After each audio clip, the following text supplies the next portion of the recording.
சரணாகதிங்கிறத வந்து திருமங்கை ஆழ்வார் எந்தெந்த இடத்துல இது பண்ணியிருக்காருன்னா அது நிறைய இருக்க மாதிரி இருந்தது. எடுத்து பார்க்க ஆரம்பித்த உடனே ஃபஸ்ட்டு வந்து சரணாகதின்னா நம்ம ரெண்டு விஷயம் இதை சொல்கிறாங்க. ஒன்று ரெண்டு ஆகின்சன்யம் அண்ட் அனன்ய தத்கதித்துவம். அனன்யகதி ஆகின்சன்யம் அப்படின்னும்போது ஒன்றுமே இல்லாத நிலை. இது வந்து எனக்குன்னு ஒன்றுமே என்கிட்ட கிடையாது. பரம தத்ர நிலையில் என்கிட்ட எதுவும் இல்லைன்னு ஒருத்தன் முதல்ல மைண்டால் அவன் மனசால் அவன் புரிஞ்சுக்கணும் ஃபஸ்ட்டு. அதுக்கு அடுத்தது அனன்யகதித்துவம். என்கிட்ட ஒன்றுமே இல்லை அப்படின்னு அவன் புரிஞ்சுக்கிட்டதுக்கப்புறம் அவன் ஒருவனே கதி, அவன் ஒருவன் தான் தெய்வம், வேறு சிந்தனையே இல்லாமல் அவன் தான் நம்மளை காத்து நமக்கு மோட்சம் தருவான் அப்படின்னு ஒரு பரம விஸ்வாசத்தோட ஒருத்தன் வந்து அடுத்த அனன்யகதித்துவத்துக்கு ஒருத்தன் போகணும். இதுதான் வந்து ரெண்டு விதமாக அந்த சரணாகதிக்கு ரெண்டு பார்ட்டாக வந்து ரொம்ப முக்கியமான விஷயமாக வந்து சொல்லப்படுறது வைணவத்தில். இதில் நம்ம திருமங்கை ஆழ்வார் எப்படின்னா வந்து எப்படின்னா ஃபஸ்ட்டு யாரை வந்து ஒருவனே கதி, ஒருவனே தெய்வம், வேறு சிந்தனையே இல்லாமல் அவனை நம்ம காத்து ரட்சிப்பான்னு சொல்லும்போது அவன் ஒருவன் யார் அப்படிங்கிற ஒரு இது வருது. அவன்தான் நாராயணனே. யாராக இருக்கணும்னா ஒப்பாரும் மிக்காரும் இல்லாத ஒரு இறைவனாக இருக்கணும். அவன்தான் வந்து அந்த இறைவன் தான் நாராயணன் அப்படிங்கிறத வந்து நம்ம முதல்ல ஆரம்பிக்கும்போது அவர் என்ன பண்ணுறாருன்னா, முதல்ல பெரிய திருமொழி ஆரம்பத்திலேயே வந்து முதல்ல வந்து ஒரு தன்னுடைய அந்த நாமத்தினுடைய இதுவாக தான் நாராயணா என்னும் நாமம் நாடி நான் கண்டுகொண்டேன் நாராயணா என்னும் நாமம் தான் ஆரம்பிக்கிறாரு. நம்மளை எப்படின்னா ஒரு ஸ்டெப்பை கொண்டு போகிறாரு. எப்படியுமே இந்த சரணாகதின்றது வந்து சொல்லும்போது நிறைய ராஜாவும் சொல்லியிருப்பார். எந்த இறைவன் இலக்காக உள்ளதோ அவனே வந்து சாதகமாக்கிட்டு தான் அவனை அடைய முடியும். இறைவனை கொண்டே தான் இறைவனை அடைய முடியுமே தவிர நீயே கதி அப்படின்னு சொல்லி இருந்தாலும் அவனுடைய அருள் இல்லாமல் நம்ம அந்த இடத்துக்கு போகிறது ரொம்ப ரொம்ப ரொம்ப கஷ்டம். ஈஸியாக நம்ம சரணாகதி வந்து அவ்வளோ ஈஸியாக வந்து யாராலையும் லௌகீகத்தில் இருந்துக்கிட்டு நம்மளுடைய சாதாரண இதில் இருந்துக்கிட்டு நம்மளால் அதை வந்து அடைய முடியாது. ஏன்னா சரணாகதிங்கிறது ரொம்ப எல்லாத்தையும் விட்டு போகிறதுங்கிறது அவ்வளோ ஈஸி இல்லை. ஒருவனையே சரணடைன்னு வந்து இந்த சர்வதர்மா பரித்தியட்ச மாமேகம் சரணம் விரஜல வந்து அவர் என் ஒருவனையே சரணடைன்னு கிருஷ்ணர் சொன்னதுக்கு அப்புறம் வந்து அவன் வந்து அர்ஜுனன் நிறைய கேள்வி கேட்பான்.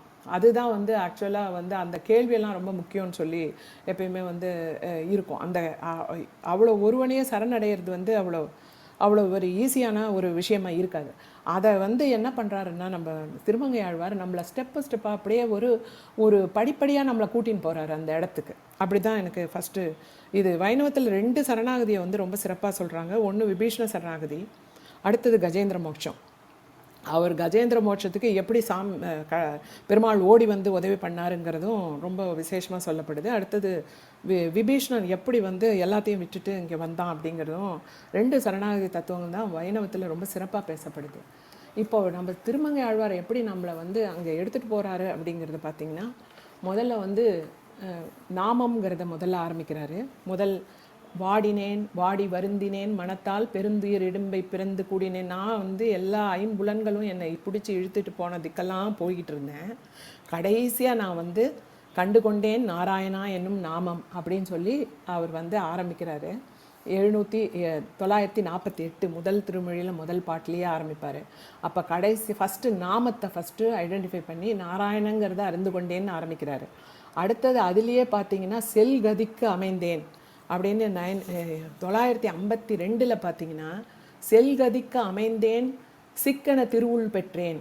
அவனை செல்கதிக்கு அவன்தான் கண்டுபிடிச்சிட்டேன், அவன்தான் வந்து திருவருள் பெற்றேன், அவனை பிடிச்சி அவன்கிட்ட திருவருள் பெற்றுட்டேன் அப்படிங்கிற லெவலில் அவர் போகிறார். ஏன்னா இதில் இந்த ஃபுல்லாக அந்த 10 பாடல்களையும் பார்த்தீங்கன்னா நான் எப்படி ஐம்புலன்களுக்கு ஆட்பட்டு எப்படியெல்லாம் போனேன் அதெல்லாம் தவிர்ந்தேன்னு ஒரு இடம் இருக்கும். 955 பார்த்தீங்கன்னா என்னை பிடிச்சி எல்லா ஐம்புலன்களும் இழுக்கும்போது அதெல்லாம் தவிர்த்துட்டு செல்கதி உய்யுமாறி எண்ணி நல்துணையாக பற்றினேன் அப்படின்னு அந்த இடத்துல வந்து நல்துணையாக பற்றினேன்னு சொல்லிட்டு ஃபஸ்ட்டு இதில் போகிறார். அதில் வந்து நாராயணா என்னும் நாமத்தை வந்து திருமந்திரத்தை முதல்ல ஐடென்டிஃபை பண்ணி பொருளாக எடுத்து அதை வந்து பெருமானை என்றார். அடுத்தது இதில் நான் கன்சால்டேட் பண்ணதை சொல்லிவிட்டு அதுக்கப்புறம் போகிறேன். அடுத்தது இன்னொன்று பார்த்தீங்கன்னா பிராட்டியோட கூடிய பெருமாள் திருவடிகளே சரணங்கிறத வந்து எல்லா இடத்துலையும் அவர் வந்து ஒரு 10 பாசுரம் இருந்துச்சுன்னா ஒரு லைன்லேயாவது அந்த பிராட்டியை பற்றி சொல்லாமல் இருக்க மாட்டார். ஸோ பிராட்டிக்கு வந்து கூடிய திருவடிகளை வந்து சரணம் பண்ணணுங்கிறது வந்து இவர் சொன்னதுக்கப்புறம் நான் இதுலேயும் நம்மாழ்வாரும் சொல்கிறாரு. இது ராமானுஜருடைய அந்த சரணாகதின்ற ஒரு புக்கில் கூட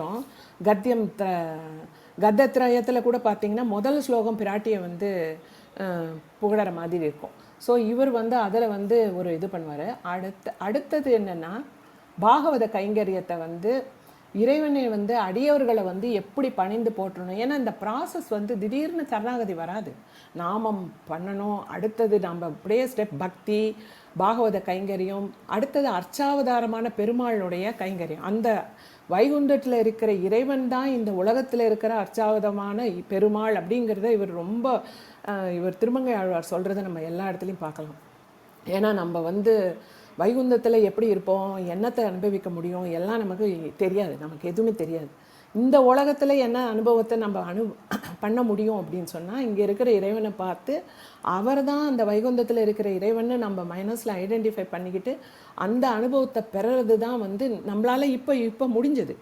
அடுத்தது அதெல்லாம் எப்படி இருக்குங்கிறது தெரியாததால் இதை வந்து அவர் வந்து நம்மளை சாதாரண உலக மக்களுக்கு அதை கொண்டு போகிற மாதிரி எனக்கு தோணுச்சு.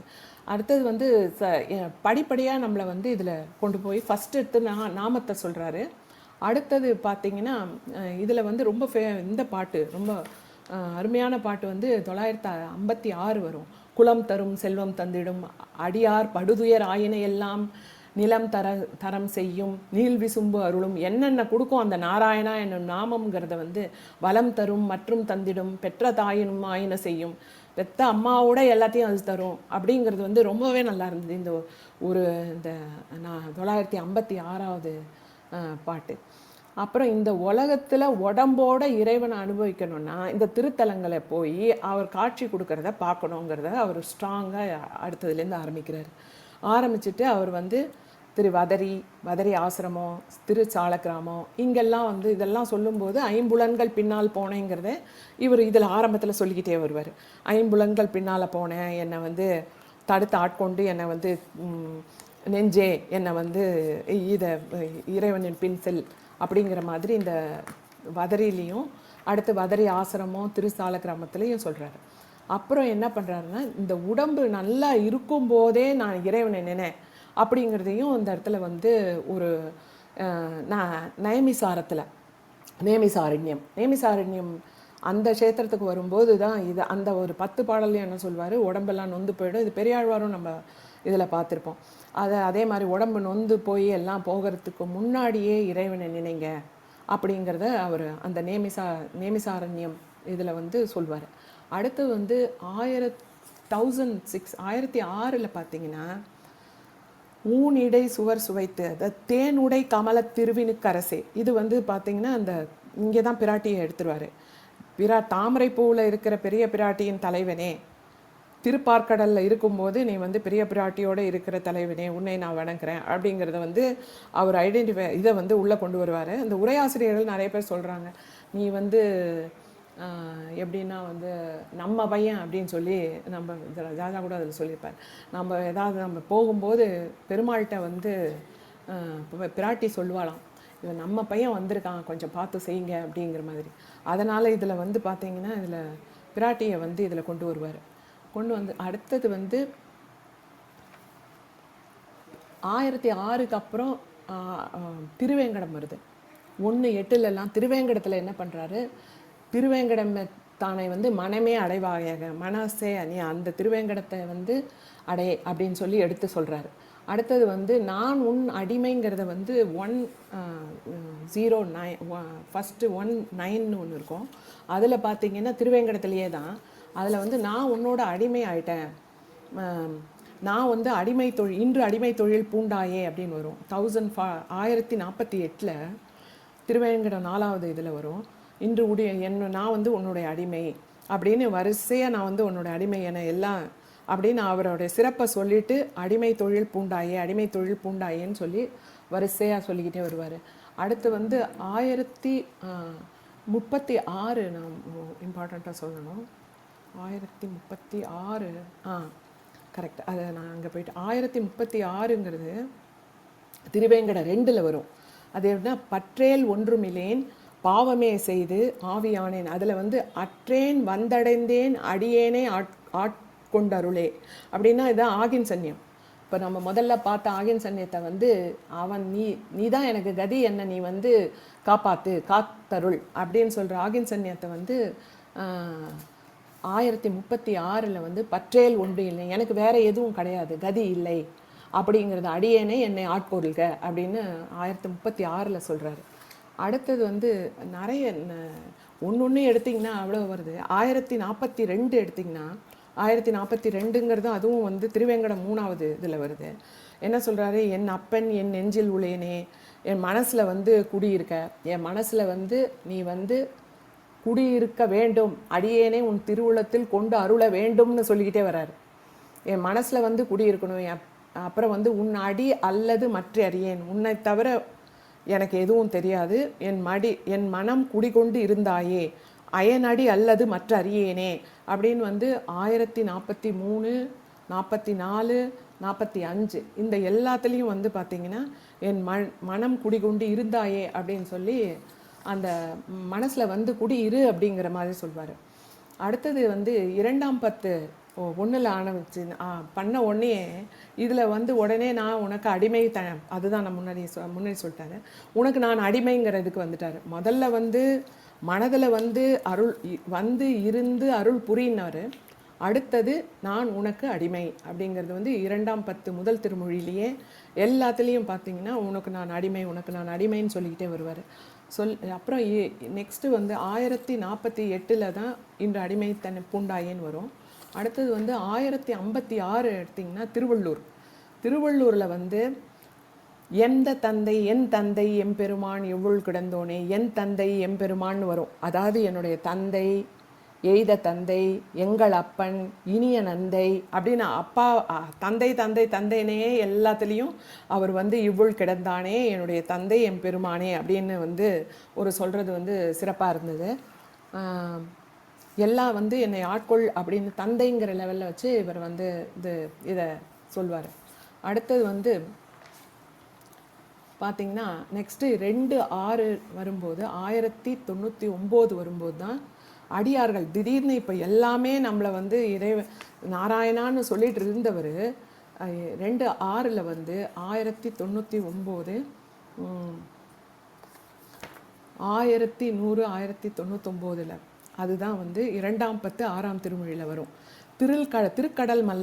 திருக்கடல் மல்லையில் வந்த உடனே என்னென்னலாம் நீ வந்து இறைவனை கடல் மல்லை தலசயனம் ஆரென்னும் நெஞ்சுடையார் அவர் எம்மை ஆழ்வாரே, இத்தனை நேரம் வந்து நாராயணனை பற்றி சொல்லிட்டு இருந்தது அவர் எல்லாத்தையுமே இப்போ வந்து அடியார்களை சொல்கிற மாதிரி இருக்கும். இதில் அவர் வந்து கடல் மல்லை தலசயனத்தில் வந்து யார் என்றாங்களோ அவர் என்ன ஆழ்வார், நான் வந்து அவர்களுக்கு அடிமை, அவர்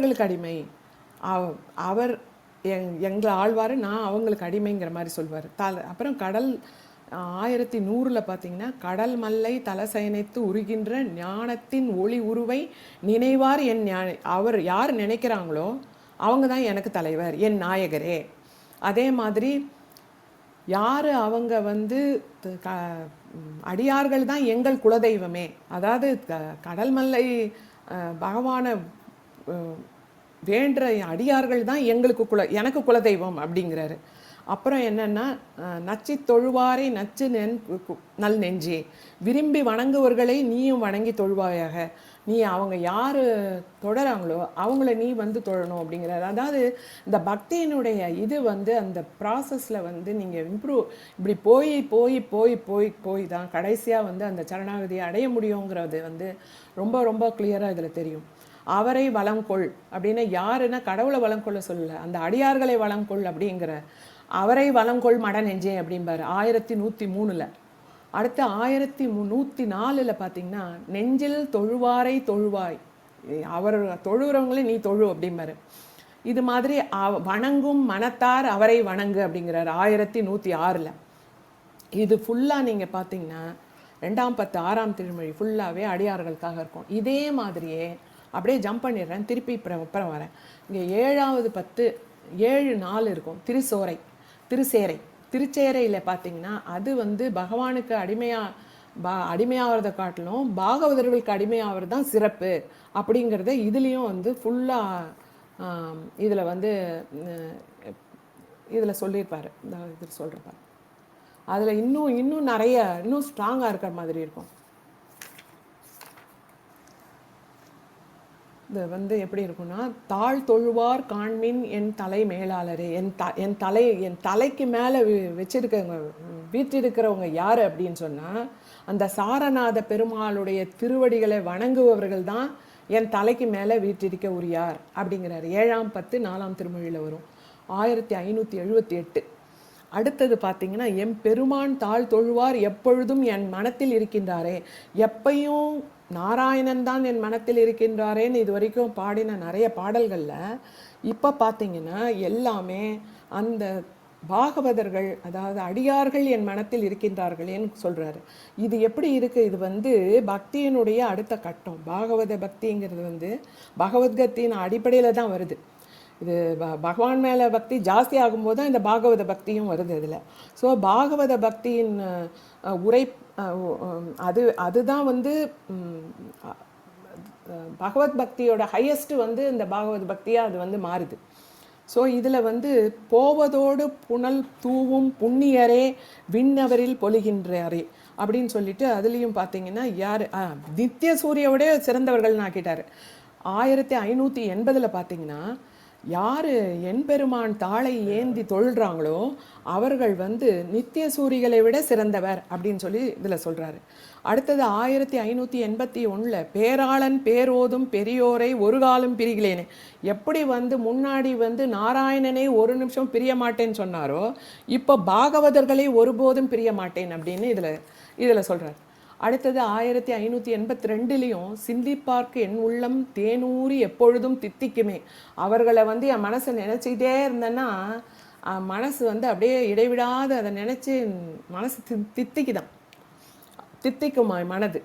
அடுத்தது வந்து எம் பெருமான் அடியார் தம்மை கண்டேன் இனி காணீர் என் நெஞ்சம் கண்ணினையும் கழிக்கும் ஆரே. 1583 பார்த்தீங்கன்னா பக்தர்களை சேவிக்க பெற்றது என் மனமும் 2 கண்களை கழிக்கும் விதமும் இதோ பாருங்க, எப்படி கண்கள் ரெண்டும் வந்து பக்தர்களை சேவிக்கும் போதே அது வந்து அவ்வளோ கழிச்சு போச்சாங்க எல்லாமே. இதில் வந்து இது நீங்கள் பார்த்தீங்கன்னா எல்லா புலன்களும் வைணவத்தில் அடிக்கடி சொல்கிறது, புலன்களை ஒருக்க தேவையில்லை, புலன்களை இறைவன் பால் திருப்பி விட்டணும் அப்படின்னு அடிக்கடி நம்ம வந்து ஆசிரியர் நம்மகிட்ட இதில் சொல்லுவார்.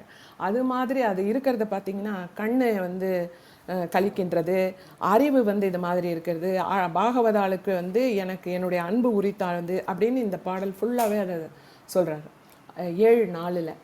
அடுத்தது நீங்கள் 7:4 முடித்ததுக்கப்புறம் இன்னொன்று அப்புறம் எப்படி வருதுன்னா, இது வந்து எப்பயுமே மீமாம்சத்துக்கு அப்புறம் வந்தது தான் பக்தி இயக்கம், உங்களுக்கு எல்லாமே தெரியும். அதில் வந்து படியாய் கிடந்து உன் பவளவாய் காண்பேனேன்னு குலசேகர ஆழ்வார் சொல்கிறது, எல்லா ஆழ்வார்களும் அந்த பாகவதர் பக்தியை பற்றி ரொம்ப ஜாஸ்தி சொல்கிறாங்க. ஒரு உரையாசிரியர் சொல்கிறது பார்த்திங்கன்னா, பகவான் கூட மன்னிச்சிடுவார், ராஜாவும் இதில் நிறைய சொல்லியிருக்காரு, பகவான் கூட ஏதாவது தப்பு பண்ணியிருந்தோம்னா போய் கேட்டோம்னா மன்னிக்கலாம். ஆனால் பாகவதர் அபச்சாரங்கிறத வந்து பகவான் கூட மன்னிக்க முடியாது, பாகவதர்கள் அலோன் அவங்களே தான் நம்மளை மன்னிக்கணும் அப்படிங்கிற அளவு அவங்கள வந்து அந்த அளவு வந்து சிறப்பித்து சொல்லப்படுது இந்த பாகவத பக்தி. அடுத்தது வந்து இதை வந்து சொல்கிறாரு. அடுத்தது நீங்கள் பார்த்தீங்கன்னா இப்போது ஃபுல்லாகவே சரணாகதிக்கு ஒரு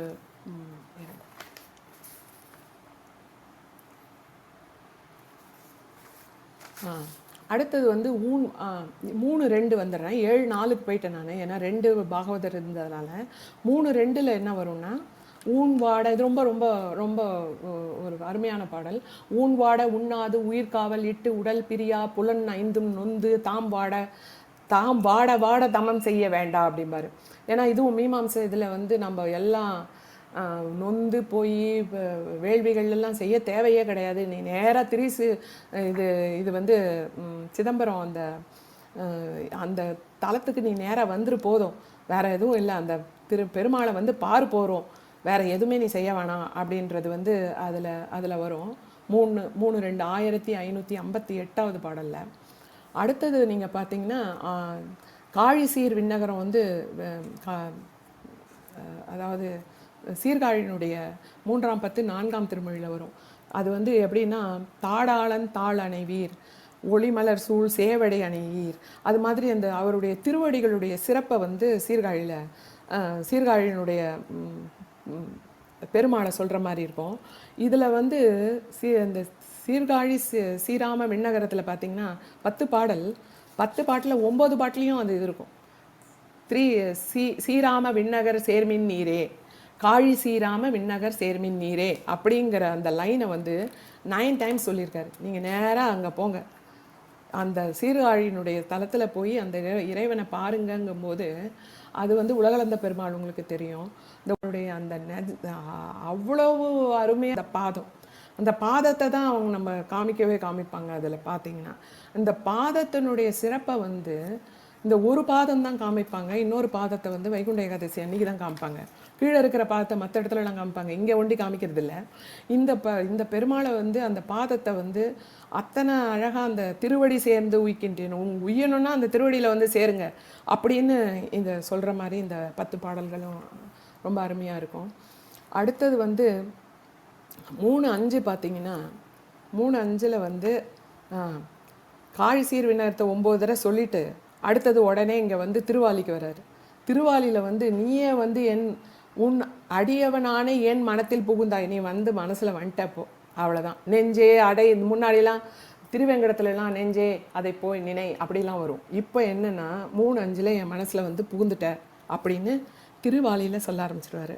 என்னுடைய மனசில் வந்து நீ வந்து புகுந்தாச்சு. புகுந்தான உடனே நெக்ஸ்ட்டு அடுத்தது வந்து நீங்கள் பார்த்தீங்கன்னா 11 இது இருக்கும். திருநாங்கூரே 11 வரும். அது அத்தனையும் அந்த ஊருடைய சிறப்பு இதெல்லாம் மாதிரி போயிட்டே இருக்கும். அடுத்தது வந்து இதில் 7:2 தான் வந்து அடுத்த அனன்யகதி. திருநாரையூர் 9, திருநாரையூர்லேயே 10 வருது. திருநாரையூர் 9 வந்து ரொம்ப சிறப்பாக இருக்குது. 7ஆம் பத்து 2ஆம் திருமொழி. அது எப்படின்னா இதுதான் ஃபுல் அனன்யகதித்துவம். எப்படின்னா உன்னை உள்ளிய கால் நல்லேன் உன்னை அல்லால், அதாவது உன்னை தவிர வேறு எதுவும், உன்னை தவிர வேறு எதுவும் விரும்ப மாட்டேன் என் நெஞ்சில் உள்ளே, நீ என் நெஞ்சில் இருக்க அப்படின்னு ஏற்கனவே திருவாலியில் சொல்லிட்டாரு. சொல்லி இந்த 7:2க்கு வந்த உடனே சரணாகதி தத்துவத்தோட அதில் வந்து அனன்யகதித்துவத்தை ஆரம்பிச்சிடுவார். என் நெஞ்சில் உள்ளேன்னு ஒன்று. அதில் வந்து எப்படின்னா அந்த 2 சொன்ன எக்ஸாம்பிள் வந்து புல்லாய் ஏனமாய் அப்படிங்கிற ரெண்டு அவதாரத்தை எடுக்கிறாரு. இந்த அவதாரம் 2மே வந்து படைப்பினுடைய ஒரு புள்ளி. அது வந்து படைப்போட புள்ளி தான் ஃபஸ்ட்டு அந்த புல்லாய், அந்த வேதங்களை காக்கிற அந்த அன்ன அவதாரம்.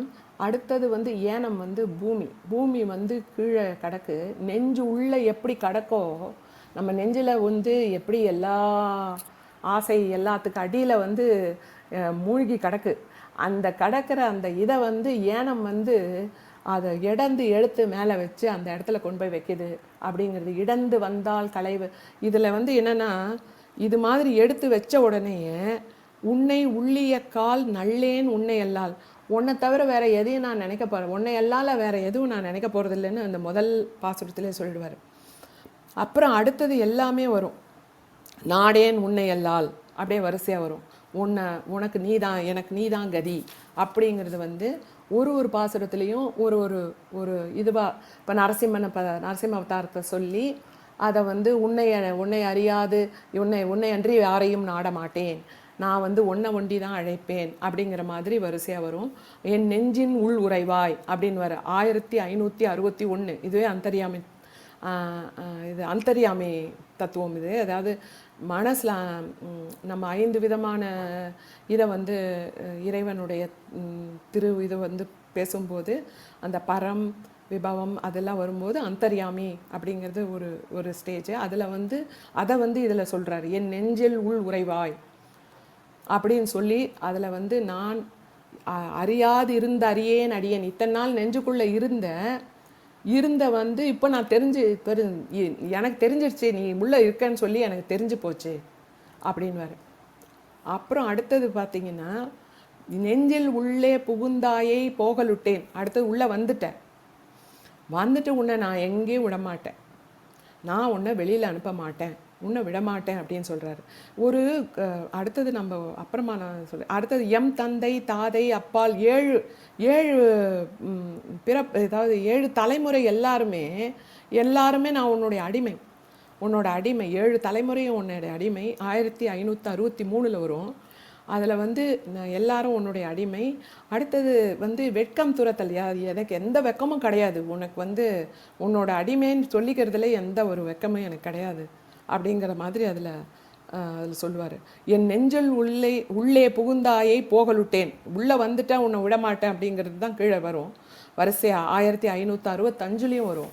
அது அடுத்தது வந்து ரொம்ப கடைசியான இந்த அனன்யகதித்துவத்தில் கடைசி பார்த்தீங்கன்னா 1566 ஊன்னேர் ஆக்கை தன்னை உழந்து ஓம்பி வைத்தமையால் யான் ஆய் என் தனக்கு ஆய் அடியேன் மனம் புகுந்த தேனே திருக்கரும்பின் தெளிவே என் சிந்தை தன்னால் தானே எய்த பெற்றேனே அப்படின்னு புலன்களை வந்து என்ன பண்ணுறாரு. புலன்கள்லாம் வந்து நேர் ஆக்கை எல்லாம் புலன்களையெல்லாம் இறைவன்பால் திருப்பிடணுங்கிறதையும், அதாவது இதில் வந்து நமக்கு எல்லா புலன்களோடும் புலன்கள்லாம் எல்லா பக்கத்துலேயும் போட்டு இழுக்கும்போது நமக்கு அதுக்கு கூடயே நமக்கு அறிவு என்ற ஒரே ஒரு அறிவையும் சேர்த்து அனுப்புகிறாங்க. அந்த அறிவால் நம்ம என்ன பண்ணணும்னா இந்த யார் இறைவனுங்கிறத ஐடென்டிஃபை பண்ணி அது ஒன்று தான் நமக்கு கதிங்கிறத வந்து நம்ம புரிஞ்சுக்கிட்டோம்னா இந்த பாடல்லையே பார்த்தீங்கன்னா அவ்வளோ ரொம்ப நல்லாயிருக்கும். அந்தறியாமையாக என் மனசில் இருக்கேன், உனக்காகவே நான் எனக்காகவே அடியேன் மனம் புகுந்த தேனையாக இருக்க நீ, உன்னை வந்து இப்போ உன்னை நானே வந்து அடைய பெற்றேன், என்னுடைய மனத்தினால் இப்பொழுது நானே உன்னை வந்து அடைய பெற்றேன்னு சொல்லிட்டார். இது நான் வந்து மனசால் உன்னை வந்து அடைஞ்சிட்டேன்பா அப்படிங்கிறது வந்து 1566 சொல்லி முடிப்பார். இதில் வந்து இதுதான் வந்து உங்களுக்கு ரொம்ப இதுவாக இருக்கிற ஒரு அனன்ய கதித்துவம் இருக்கிற சரணாகதி தத்துவம் இருக்கிற பாடல். இது ஃபுல்லாக 10 பாடல்களும்.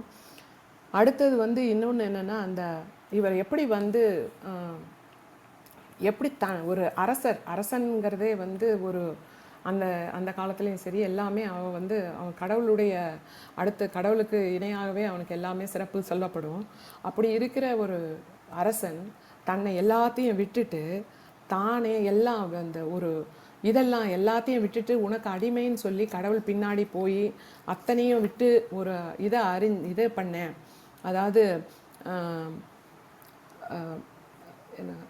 ஒரு நாயகி பாவத்தில் அவரை வேண்டுறது, இது மாதிரி நான் தான் உனக்கு அடிமைன்னு சொல்லி கடைசியில் இது பண்ணுறது, இது மாதிரி பார்த்திங்கன்னா தன்னுடைய வெக்கம் ஒழித்து அது எதை பற்றியும் கவலைப்படாமல் அந்த இறைவன் பால் இருக்கிற அன்பால் அவர் எழுதுகிற ஒரு பாடல்களையும் பார்க்கும்போது அவ்வளோ ஒரு சிறப்பாக இருக்குது. அடுத்தது நீங்கள் வந்து அதோட இதுலேயே வந்திருக்கும், வெக்கம் தவிர்க்கிறதுன்றது இந்த 7:2 ஒன்று வரும். அதில் வந்து எப்படின்னா வந்து இந்த மடல் ஏறுதல்ங்கிறத வந்து இவர் நம்ம ஆசிரியர் கூட சொல்லியிருப்பார். எப்படின்னா அது வந்து சங்க காலத்துலேயே வந்து ஆண்கள் வந்து பெண் பேரை எழுதி ஒட்டிக்கிட்டு தான் போனாங்கன்னா, அதாவது பெண்கிட்ட வந்து தூது விட்டு பார்ப்பார் ஆண். இந்த மாதிரி வந்து தோழிக்கிட்ட சொல்லி அனுப்புவார், இந்த மாதிரி அவள் வந்து தலைவி வந்து கேட்கலைன்னா நான் மடல் ஏறிடுவேன் அப்படின்னு சொல்லி மிரட்டி சொல்கிற மாதிரி. மடல் ஏறிடுவேன்னு சொன்னாலே அவங்க வந்து அந்த பெண் வந்து ஒத்துக்கணும்னு அர்த்தம். இல்லாட்டி அசிங்கமாக அந்த ஊர் ஃபுல்லாக அந்த பேரை எழுதி போட்டு அவர் ஊர் நடுவில் சொன்னோன்னா ஊராரெலாம் வந்து சேர்ந்து பேசி அந்த கல்யாணத்தை நடத்தி வைப்பாங்களாம். அதுதான் வந்து சங்க காலத்து இது. ஆண் தான் பெண் மடல் ஏறுதலுங்கிறது சங்க காலத்திலேயே கிடையாது, எங்கேயுமே எழுதினதாகவும் சரித்திரமே இல்லை. பெண் மடல் ஊர்ந்ததாக சங்க இலக்கியத்தில் கூட கிடையாது. ஆனால் இவர் என்ன பண்ணுறாரு, திருமங்கை ஆழ்வார் இது வரைக்கும் எதுலேயுமே இருந்ததே கிடையாது.